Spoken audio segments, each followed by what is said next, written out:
Hiren Joshi PMO से चले गए क्या? हिरेन जोशी की छुट्टी हो गई क्या पीएमओ से? अरे जोशी जी के बारे में कोई खबर पता है? हिरेन जोशी के बारे में बहुत सारी बातें हो रही है सोशल मीडिया पर। आपको कुछ पता है हिरेन जोशी का? सर कुछ सुने हिरेन जोशी के बारे में? या अचानक हिरेन जोशी के बारे में हो रहा है कि उनको पीएमओ से हटा दिया गया? आपको कुछ जानकारी है क्या? लेकिन ऐसा क्या हुआ हिरेन जोशी जो बहुत इतने इंपॉर्टेंट थे, प्रधानमंत्री के आंख कान नाक थे, उनकी छुट्टी हो गई ऐसा लोग कह रहे हैं? कुछ पता है क्या सर आपको?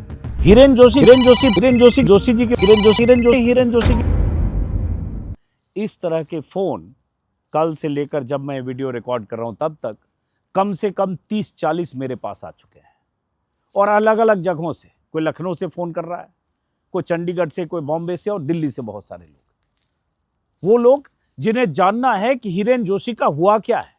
क्या हिरेन जोशी पीएमओ से बेदखल कर दिए गए, या हिरेन जोशी से इस्तीफा ले लिया गया, या हिरेन जोशी की छुट्टी की गई तो उसकी वजह क्या है, और अगर नहीं छुट्टी की गई तो हिरेन जोशी के बारे में सोशल मीडिया पर तरह तरह की कहानियां, तरह तरह के किस्से क्यों आ रहे हैं? अब मैं तो जानता नहीं, हिरेन जोशी से आज तक मिला नहीं, मेरे पास हिरेन जोशी का नंबर नहीं, मेरे पास हिरेन जोशी का आज तक कोई मैसेज नहीं, एक भी व्हाट्सएप या मैसेज के जरिए कोई कम्युनिकेशन नहीं। अब मुझसे लोग पूछ रहे, मैं करो भैया मुझे नहीं पता है, तो करें आपको क्यों नहीं पता? आप तो दिल्ली में हैं, सीनियर जर्नलिस्ट है, आपको क्यों नहीं पता? ये तो सब लोग इसके बारे में जान रहे हैं, पूछ रहे हैं, पता कर रहे हैं, तो आप ही पता कीजिए। मैंने कहा भैया ना मुझे पता है, ना उस नेटवर्क में हूं जिस नेटवर्क में हिरेन जोशी संवाद करते हैं, जिस नेटवर्क से, ना मैं उस नेटवर्क का हिस्सा हूं जहां हिरेन जोशी का व्हाट्सएप संदेश जाता है। उसमें बड़े बड़े चैनल के एडिटर हैं, एंकर्स हैं, रिपोर्टर्स हैं, मालिक हैं, सीईओ हैं, जिन्हें हिरेन जोशी व्हाट्सएप के जरिए संदेश भेजते हैं, किस चैनल पर क्या चलना है, क्या नहीं चल रहा है, क्यों चलना है, कब चलना है, प्रधानमंत्री का कैसे इमेज बिल्डिंग की जानी है। ये सब जो हिरेन जोशी जिनसे संवाद करते हैं उनका हिस्सा नहीं। लेकिन ये वीडियो में ये सब बात क्यों कह रहा हूं? तो हो ये रहा है कि बीते 24 घंटों से सोशल मीडिया पर सैकड़ों लोग लगातार लिख रहे हैं तरह तरह की थ्योरी के साथ कि प्रधानमंत्री कार्यालय में नरेंद्र मोदी के मातहत काम करने वाले हिरेन जोशी, जिनका नरेंद्र मोदी से रिश्ता 17 साल पुराना है, तब से जब नरेंद्र मोदी गुजरात के मुख्यमंत्री थे, और प्रधानमंत्री कार्यालय में उनकी हैसियत टॉप 5 मिनिस्टर्स को छोड़ दें, अगर अमित शाह, राजनाथ सिंह, गडकरी को छोड़ दें, एक दो को और मान लीजिए, तो बाकी मिनिस्टर्स से ज्यादा है उनकी हैसियत, उनका रुतबा, उनका रसूख, उनका कहें जलवा। वो हिरेन जोशी पीएमओ से चले गए, या उन्हें जाने को कह दिया गया, या उनसे इस्तीफा ले लिया गया, इस तरह की कहानियां चल रही है। अब जब इस तरह की कहानियां चल रहा है तो हर आदमी ये पता करने में लगा है। उन कहानियों में कई किरदार भी साथ में आ रहे हैं। अब मैं चूंकि ये नहीं जानता हूं तो मेरी भी अब जिज्ञासा हो गई कि भाई पता करूं। तो एक दो रिपोर्टर से मैंने पूछा कि भाई हिरेन जोशी के बारे में क्या खबर है, कुछ पता है क्या? तो मुझे कुछ जिनसे 2-3 लोगों से बात की, उन्होंने कहा सर 10-12 दिन से हिरेन जोशी का कोई मैसेज व्हाट्सएप पर नहीं आ रहा था। ब्रॉडकास्ट ग्रुप जो हिरेन जोशी का है, जिसमें वो संदेश भेजते हैं, और मल्टीलेयर ब्रॉडकास्ट ग्रुप है। एक उनका पर्सनल मोबाइल के थ्रू है, जिसमें बड़े लोग भी मालिकान होते होंगे, कस्टमाइज मैसेज भी भेजते होंगे, और जूनियर लोगों का भी है जिसको संदेश भेजते हैं कि आप क्या स्टोरी कैसे करो, जो भी गाइड करते हैं, निर्देश देते हैं, जो भी करते हैं, ऑर्डर देते हैं। और दूसरा पीएमओ का ऑफिशियल मोबाइल फोन भी है, उसका भी ब्रॉडकास्ट ग्रुप है। तो मुझे बताया गया कि हिरेन जोशी के पर्सनल नंबर से काफी दिनों से कोई कम्युनिकेशन हम लोगों से तो नहीं है, लेकिन ऑफिशियल नंबर से भी, जिससे बीते कई दिनों से, शायद 10-12 दिनों से कोई कम्युनिकेशन नहीं आ रहा था किसी प्रधानमंत्री का, कोई ट्वीट या प्रमोशनल कोई कि इसको ट्वीट कीजिए, इसको खबर की तरह चलाइए।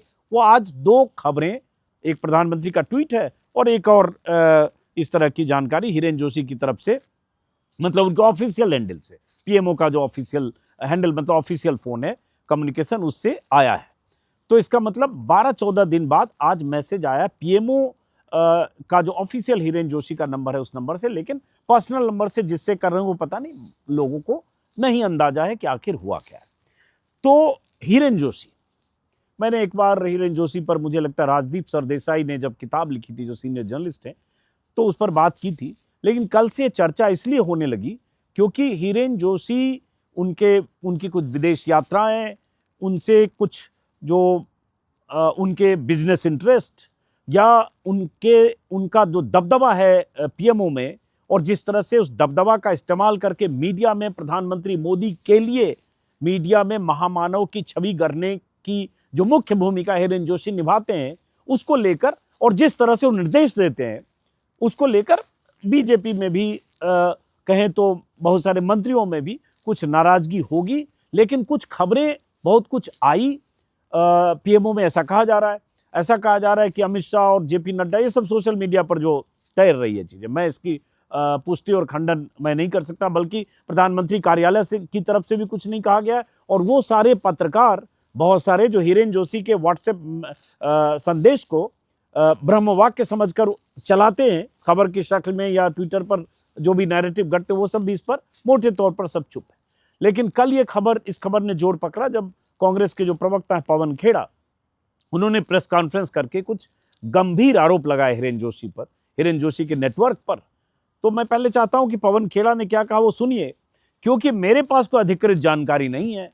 मुझे ये भी नहीं पता कि वाकई हिरेन जोशी का इस्तीफा हो गया है, छुट्टी हो गई है, छुट्टी पर जाने को कहा गया है, या कोई अभी 10 दिन बाद 12 दिन बाद, जैसे एक थ्योरी ये चल रही है कि 14 दिसंबर उनका आखिरी दिन हो सकता है। तो इसके बारे में मुझे कोई पुख्ता जानकारी नहीं है। लेकिन चूंकि इतनी जानकारियां तैर रही हैं तो मुझे लगा कि मैं भी अब जानने की कोशिश करूं। फिलहाल अब सुनिए कि पवन खेड़ा ने क्या कहा। अब देखिए, सरकार को इसमें खुलासा तो करना पड़ेगा। हिरेन जोशी कोई छोटा नाम नहीं है। प्रधानमंत्री कार्यालय में सबसे मजबूत, सबसे ताकतवर व्यक्ति, जिसने इस देश के लोकतंत्र की हत्या में बहुत महत्वपूर्ण काम किया, आप लोगों को का गला घोंटने का बहुत काम किया है, और अब चर्चा में भी हैं। उनके साथी एक हैं जो लॉ कमीशन में अभी 7 महीने पहले ही आए थे, उनको आनन फानन में बाहर कर दिया लॉ कमीशन से। सुना सरकारी घर भी खाली करा दिए। क्या हो रहा है, देश को जानने का हक है। उनकी बिजनेस पार्टनर्स कौन कौन है, यह भी देश को जानने का हक है। क्या बिजनेस कर रहे थे हिरेन जोशी प्रधानमंत्री कार्यालय में बैठकर, यह भी देश में को जानने का हक है। कौन सी बेटिंग ऐप थी, क्या था, किसमें वो हिस्सेदारी है, उनकी चर्चाएं चल रही हैं सोशल मीडिया पर। और अगर सरकार जल्दी बाहर आकर कुछ नहीं बोलेगी, खुलासा नहीं करेगी, स्पष्टीकरण नहीं देगी, तो जाहिर सी बात है ये चर्चाएं चलेंगी मोबाइल्स पर। भले आप कितनी ऐप्स ले आइए, जो लोगों को जानकारियां मिल रही हैं प्रधानमंत्री कार्यालय से ही मिल रही हैं, तो वो जानकारियां सबके पास जा ही रही हैं। बहुत सारी सुना है बिजनेस इंटरेस्ट हो गए इनके, विदेशों में इनके क्या लिंक्स हैं, जब विदेश यात्रा की, क्या राष्ट्र के हितों का कोई समझौता किया हिरेन जोशी ने अपने साथियों से मिलकर अमेरिका में या जहां भी गए हों। ये सारी खुलासे अब आएंगे। ये देश जो है ना, लोकतंत्र को आप इतनी आसानी से मार नहीं सकते। कोशिश बहुत कर ली आपने। अब प्रधानमंत्री के कार्यालय पे बहुत बड़ा सवालिया निशान खड़ा हो गया।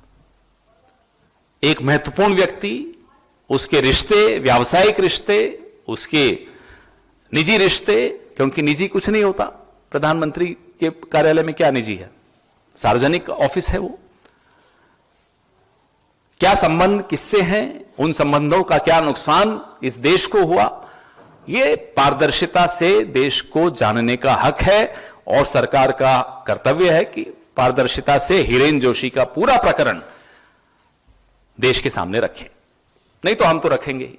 पवन खेड़ा की इस प्रेस कॉन्फ्रेंस के बाद और सोशल मीडिया पर जैसा मैंने कहा बहुत सारे लोग जो लिख रहे हैं, उसके बाद बहुत तरह की थ्योरी चल रही है। चंडीगढ़ यूनिवर्सिटी से जुड़ी प्रो वाइस चांसलर हैं कोई मैडम, उनकी विदेश यात्राओं की चर्चा हो रही है। और इस बीच ये हुआ कि प्रसार भारती के जो मुखिया थे नवनीत सहगल, उनका अचानक इस्तीफा हो गया। वो भी बड़ा रहस्यमय ढंग से हुआ और कल इस्तीफा उनका एक तरह से पब्लिक भी कर दिया गया, कल की डेट में ही सूचना प्रसारण मंत्रालय की तरफ से। अब नवनीत सहगल जो ब्यूरोक्रेसी में रहे, IAS अफसर रहे, 1988 बैच के, यूपी में लगभग 34-35 सालों तक रहे, हर मुख्यमंत्री के करीबी रहे, चाहे मायावती हों, चाहे अखिलेश यादव हों, चाहे योगी आदित्यनाथ हों। और उसके बाद रिटायरमेंट के बाद वो प्रसार भारती के मुखिया के तौर पर, अध्यक्ष के तौर पर आए थे और उन्होंने प्रधानमंत्री मोदी की छवि चमकाने के लिए या बीजेपी के लिए एक प्रोपेगेंडा चैनल बनाने में दूरदर्शन पहले भी था, उसमें और मल्टी लेयर मल्टी लेवल पर काम करने में उन्होंने कोई कमी नहीं छोड़ी, लेकिन उनका भी अचानक इस्तीफा हुआ। अब इस्तीफे की कोई वजह नहीं पता, लेकिन इस्तीफा स्वीकार कर लिया गया त्वरित गति से। ये कल वायरल हुआ शाम को, जिसमें AM कुमार हैं डायरेक्टर, जिनकी तरफ से कहा गया कि resignation from the post of chairman Prasar Bharati और accordingly you are hereby relieve from the services of Prasar Bharati with immediate effect. Immediate effect से इस्तीफा स्वीकार कर लिया गया। मतलब नवनीत सहगल ने 2 तारीख को इस्तीफा दिया, 2 दिसंबर को, 3 तारीख को इस्तीफा स्वीकार कर लिया गया। वो आदमी जो प्रसार भारती का चेयरमैन हो, इतना पावरफुल आदमी। और उसके बाद बहुत सारे लोग इसका कनेक्शन जोड़ के देख रहे, कोई कनेक्शन है क्या। मैं फिर कह रहा हूँ, मुझे इसके बारे में नहीं पता। हिरेन जोशी एक मिस्ट्री मैन है। हिरेन जोशी प्रधानमंत्री के बेहद करीब हैं। हिरेन जोशी इतने करीब हैं कि लोग उनको आंख कान नाक समझते हैं। प्रधानमंत्री मोदी की छवि गढ़ने से लेकर, सोशल मीडिया पर नजर रखने से लेकर, चैनल पर क्या चलना चाहिए क्या नहीं चलना चाहिए, कैसे विपक्ष के खिलाफ एजेंडा चलना चाहिए, कैसे बीजेपी के पक्ष में नैरेटिव गढ़ा जाना चाहिए, कौन एंकर प्रधानमंत्री से कब मिलेगा, किसको इंटरव्यू प्रधानमंत्री देंगे, किसको नहीं देंगे, हम जैसे तमाम लोग कौन एंटी नेशनल जर्नलिस्ट हैं या ऐसे लोग हैं जो मोदी जी के लिए मुफीद नहीं हैं, उनके खिलाफ क्या नैरेटिव बिल्डअप किया जाए, ये सब काम एक तरह से अगर देखें सेंट्रलाइज्ड ढंग से एक कमांड के तौर पर PMO में बैठकर हिरेन जोशी करते हैं और करते रहे हैं। और अगर इतने करीब रहे, बैकग्राउंड तो उनका ये था कि इलेक्ट्रॉनिक्स में उन्होंने इंजीनियरिंग की थी, असिस्टेंट प्रोफेसर थे शायद 2008 में मुख्यमंत्री नरेंद्र मोदी से जुड़ने के पहले।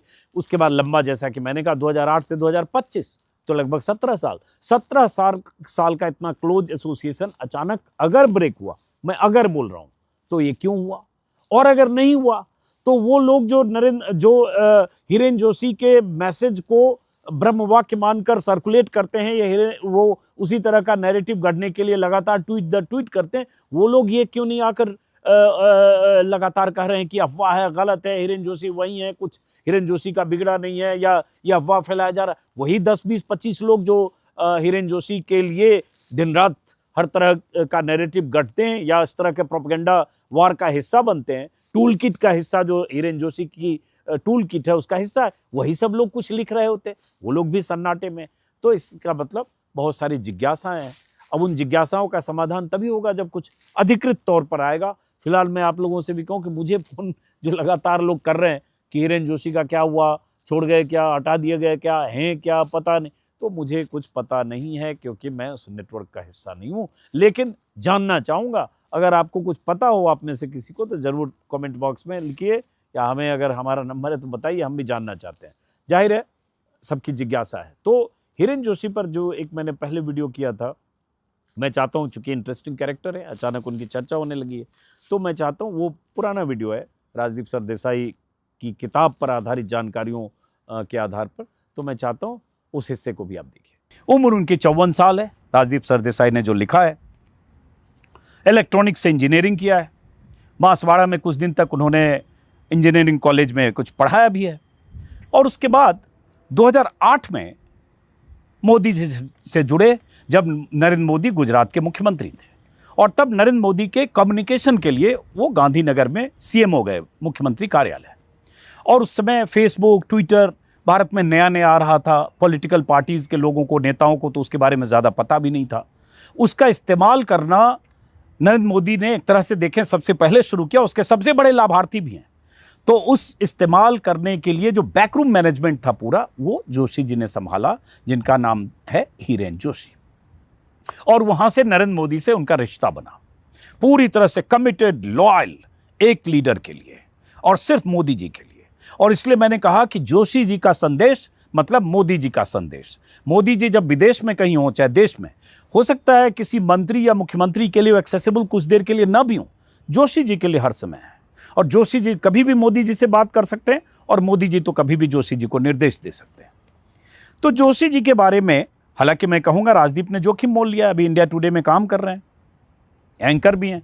पता नहीं जोशी जी ने अभी ये चैप्टर पढ़ा कि नहीं, पढ़ेंगे तो उसके बाद जोशी जी को कैसे रिएक्ट करेंगे पता नहीं। हालांकि जोशी जी को राजदीप ने इस किताब के बारे में अपॉइंटमेंट लेने के लिए टेक्स्ट किया था, जिसको उन्होंने डिक्लाइन किया और उन्हें मिलने का वक्त नहीं दिया।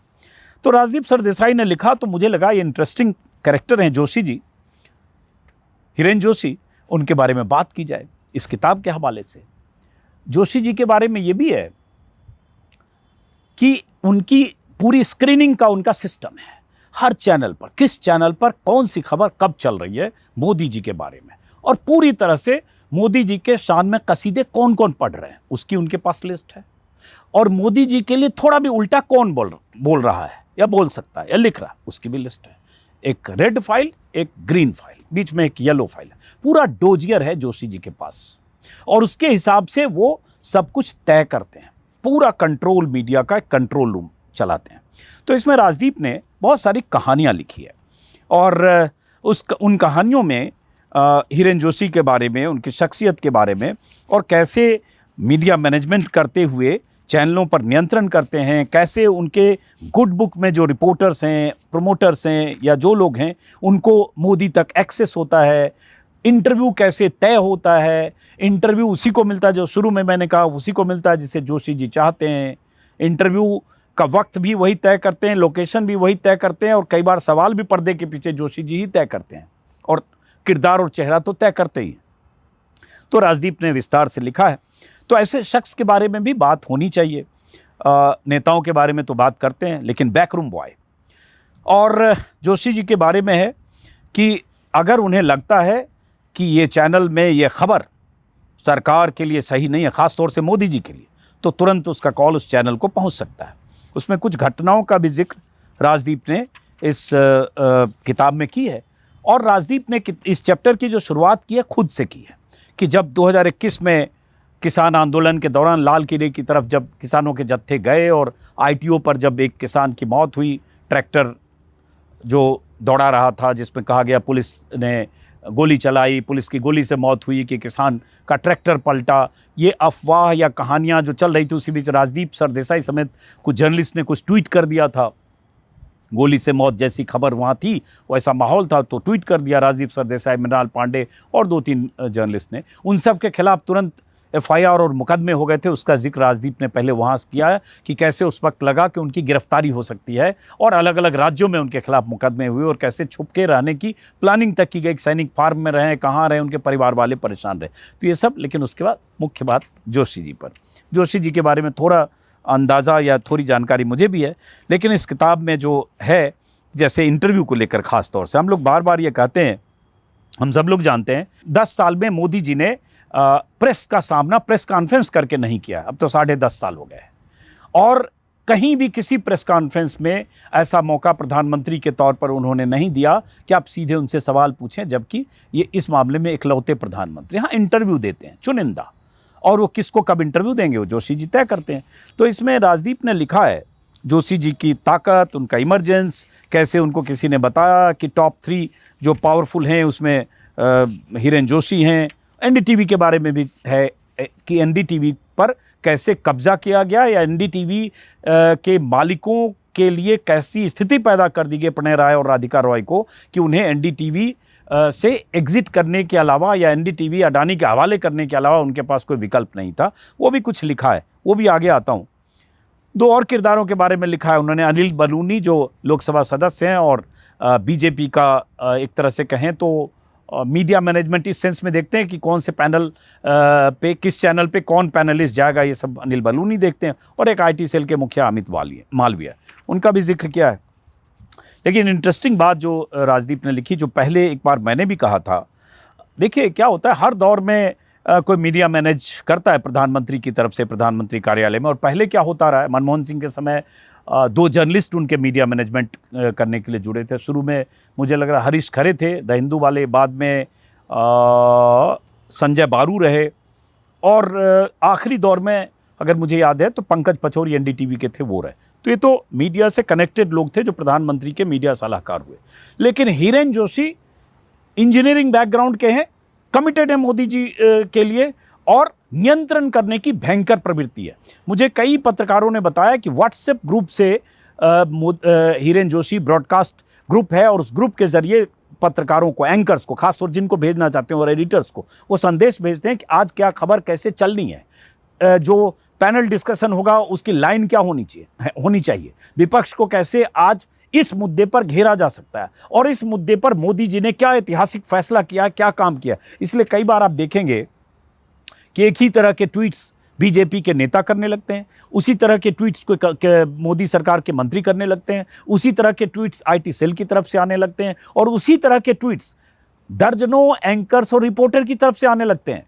और आपको समझ में नहीं आएगा कि एंकर रिपोर्टर के ट्वीट और आईटी सेल के ट्वीट और नेता बीजेपी नेता के ट्वीट में समानता क्यों? दरअसल ये हिरेन जोशी की तरफ से जाता है व्हाट्सएप पर, और वो मोदी जी के शान में ही होता है। जैसे मोदी जी विदेश में 5 दिन से अचानक आए, सीधे सेंट्रल विस्टा पहुंच गए विजिट करने, या सीधे पार्लियामेंट पहुंच गए, तो तुरंत 50 पत्रकार और 500 नेता लिखने लगेंगे कैसे अथक नहीं थकने वाले हमारे देश के लीडर हैं, उतना काम करके आए वहाँ से, इतनी लंबी यात्रा, 25 घंटे की हवाई यात्रा, और सीधे अपने कर्तव्य पथ पर पहुँचे, एक साथ आता है। ये सब जोशी जी मैनेज करते हैं। तो जोशी जी का काम है कि मोदी जी की छवि महामानव की तरह बनाए रखो, मोदी जी की महिमा में जितना महिमा में विस्तार हो सके, जितना महिमा गाथा की गान हो सके, वो करते रहे। इसलिए वैसे लोगों की लिस्ट उनके पास है, और वैसे लोग लाभार्थी हैं, जोशी जी के कृपा पात्र भी हैं। उसमें यह भी होता है, राजदीप ने नहीं लिखा है, लेकिन यह भी होता है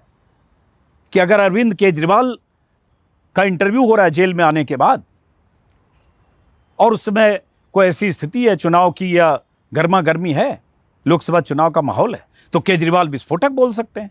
केजरीवाल विस्फोटक बोल सकते हैं तो कुछ नुकसान न हो जाए। तो जोशी जी की पूरी मशीनरी सक्रिय होती है, हर चैनल पे संदेश जाए कि केजरीवाल का इंटरव्यू प्राइम टाइम नहीं चलना चाहिए। 9 बजे क्यों चल रहा है? किसी जगह प्रोमो चला तो फोन चला जाता है कि 9 बजे ये प्रोमो क्यों चल रहा है, केजरीवाल को अगर करना ही है तो आफ्टरनून में करिए। ये सब भी जाता है जोशी जी का फोन। ये भी मुझे किसी ने बताया कि नोएडा में केजरीवाल 3-4 जगह होटल बुक किया गया, जब इंटरव्यू देना चाहते थे नोएडा आकर खुद जब जेल से छूटे थे, तो होटल मालिकों ने उनका कैंसिल कर दिया बुकिंग। कुछ स्टूडियो में केजरीवाल इंटरव्यू करना चाहते थे तो वहाँ प्राइवेट स्टूडियो लेकर तो वहाँ पुलिस वाले पहुँच गए। पता नहीं कहीं से निर्देशित होता है कि किसको नहीं दिखाना है और मोदी जी को कैसे अधिकतम दिखाना है, और अगर मोदी जी का इंटरव्यू हो गया तो कैसे कितनी बार चले, किस किस स्लॉट में चले, कौन एंकर करे, ये सब जोशी जी करते हैं। लोकसभा चुनाव के समय आपने देखा होगा कि बनारस में फीमेल एंकर्स ने मोदी जी का इंटरव्यू किया, 3-4 चैनल की फीमेल एंकर्स। मुझे किसी ने बताया ये भी जोशी जी का आइडिया था कि महिला एंकर्स करें। तो कॉन्सेप्ट तय करते हैं इंटरव्यू का, वो कॉन्सेप्ट तय करते हैं कि कभी अक्षय कुमार करें, कभी सुधीर चौधरी करें, कभी स्मिता प्रकाश करें। तो राजदीप ने इसमें लिखा है, बहुत चीज़ मैं अपनी जानकारी से बोल रहा हूँ, इस किताब में लिखा है। जैसे अब मन की बात है, अब मान लो मन की बात प्रधानमंत्री का भाषण है, प्रवचन है। अब मन की बात कैसे सब तक पहुँचे, ये जोशी जी करते हैं तय, चूँकि वही उनका असाइनमेंट है और पूरे कमिटेड हैं। तो जोशी जी की तरफ से बीजेपी के सारे लीडर्स को मैसेज चला जाता है और ये इंस्ट्रक्शन होता है कि कैसे अलग अलग जगहों पर मन की बात के टेलीकास्ट की व्यवस्था हो, वहाँ कुछ लोग जुटे रहें, वो देखें, उसका रियल टाइम पिक्चर वीडियो बने और वो सीधे पीएमओ की टीम तक पहुँचे, मीडिया टीम तक, और वो इंश्योर करें कि उसका मैक्सिमम प्रचार प्रसार हो। एक सुप्रीम लीडर के इर्द गिर्द ऐसी मीडिया मशीन काम करे, ये तय मुकम्मल तौर पर करते हैं, ये हिरेन जोशी जी करते हैं। अब रहा इंटरव्यू का, अभी जो लोकसभा चुनाव के समय इंटरव्यू हुआ था मोदी जी का, कई चैनलों पर जो इंटरव्यू हुआ था, उस इंटरव्यू में ख़ास बात ये थी कि मैंने उस समय भी कहा था कि इंटरव्यू, मेरे पास चूँकि जानकारी आई कि कुछ इंटरव्यू प्रधानमंत्री कार्यालय में जो हुए, उसमें कैमरा भी प्रधानमंत्री कार्यालय का था, पीएमओ का, उसमें लाइट भी प्रधानमंत्री कार्यालय का, साउंड भी प्रधानमंत्री कार्यालय का, रिकॉर्डिस्ट, कैमरामैन और एडिटिंग सब प्रधानमंत्री कार्यालय का, यहाँ तक कि प्रोमो बनकर भी, टीजर बनकर भी प्रधानमंत्री कार्यालय से चैनल्स को मिले थे। जब मैंने ट्विटर पर लिखा तो 2-3 चैनल के एडिटर्स और एंकर्स ने रिएक्ट किया कि आप अफवाह फैला रहे हैं, लेकिन मेरे पास पुख्ता जानकारी थी कि देश के नंबर 1 चैनल का पहला इंटरव्यू, जिसमें 5 एंकर्स थे या 4 एंकर्स, वो भी पीएमओ में हुआ था और पूरा एडिटेड टेप उनको मिला था, उन्होंने सिर्फ टेलीकास्ट किया था, और वो किस समय चलेगा ये भी जोशी जी ने तय कर दिया था, कितनी बार ये भी जोशी जी ने तय किया था। खैर, उसका जिक्र तो नहीं किया, राजदीप उसी संस्थान में काम करते हैं, लेकिन राजदीप सरदेसाई ने यह जिक्र किया है कि इंटरव्यू पीएमओ में कैसे इंटरव्यू हुए, कैसे पीएमओ के फ्रेमवर्क में हुए, पीएमओ के पूरे इक्विपमेंट से हुए। तो उन्होंने लिखा है इसमें पेज नंबर 461 में, जिसमें वो लिखा है कि कैसे जोशी जी प्लान करते हैं और कैसे मीडिया का इस्तेमाल होता है। तो पहले उन्होंने साउथ के चैनल को इंटरव्यू दिया, फिर एएनआई को दिया, और फिर वॉल टू वॉल कवरेज के लिए उन्होंने सेलेक्ट किया कुछ एंकर्स और उसके बाद उन्होंने लिखा है in a first of sorts, most of the interviews were shot and edited by the PMO, which by now had its own in-house TV production team, complete with a camera crew, editors and sound recordists, a first for an Indian Prime Minister. मतलब पहली बार है कि कोई prime minister के पास PMO में camera crew, production team, editors, recordist की team है और सब कुछ वहाँ होता है। इसमें किस जर्नलिस्ट को कोट करते हुए राजदीप ने लिखा है, this is like a show being produced and directed by the PMO with only one shining star and the anchors are simply there as sidekicks. मतलब कि पीएमओ ऐसा लग रहा है जैसे ये शो जो था directed and produced by PMO था, एक शाइनिंग स्टार को केंद्र में रखकर वो मोदी जी हैं। और हर इंटरव्यू का ऑब्वियसली टोन तो वो तय करते ही हैं, सवाल क्या पूछा जाए ना पूछा जाए उससे डिस्कस भी होता होगा। कई बार ये कहा जाता है जो अखबारों में इंटरव्यू होता है वो भी पहले जाता है और रिटर्न आ जाता है। अब होता यह है कि इसलिए प्रधानमंत्री के इंटरव्यू में बड़े गुडी गुडी सवाल भी आप देखेंगे। राजदीप ने उसका भी जिक्र किया है कि 80 इंटरव्यू हुए, उस दौरान 80 इंटरव्यू में एक भी इंटरव्यू में मणिपुर में 200 लोग तब तक मारे जा चुके थे, उसके बारे में एक भी सवाल नहीं किया गया। चाइना का जो लद्दाख इलाके में स्टैंड ऑफ है, जो कहा गया कि कुछ नो मैंस लैंड, कुछ इलाके में चाइना की घुसपैठ रही, जो बीच के इलाके थे डेप्सोंग और उस इलाके में पैंगोंग लेक के इलाके में जहां डिसएंगेजमेंट की बात अब हो रही है, उस पर एक भी सवाल मोदी जी से नहीं किया गया। अडानी के मामले में कुछ सवाल दिखावटी रस्म अदायगी के तौर पर किया गया, लेकिन कोई भी उसमें काउंटर सवाल नहीं था। और सवाल गुडी गुडी वही थे कि सुप्रीम लीडर, कैसे आपके बिना भारत विकसित भारत हो नहीं सकता, और कैसे मोदी जी महान हैं और उनकी ऊर्जा कितनी है, एनर्जी कितनी है, आप जैसा ऊर्जावान कोई पीएम नहीं दिखा। इस तरह से सारे सवाल पूछे गए। इसका भी जिक्र राजदीप ने किया है। तो मैंने कहा कि जोशी जी के बारे में बोलना, जोशी जी के बारे में लिखना, जोशी जी के बारे में कोई किताब में जिक्र करना, ये पहली बार हुआ है।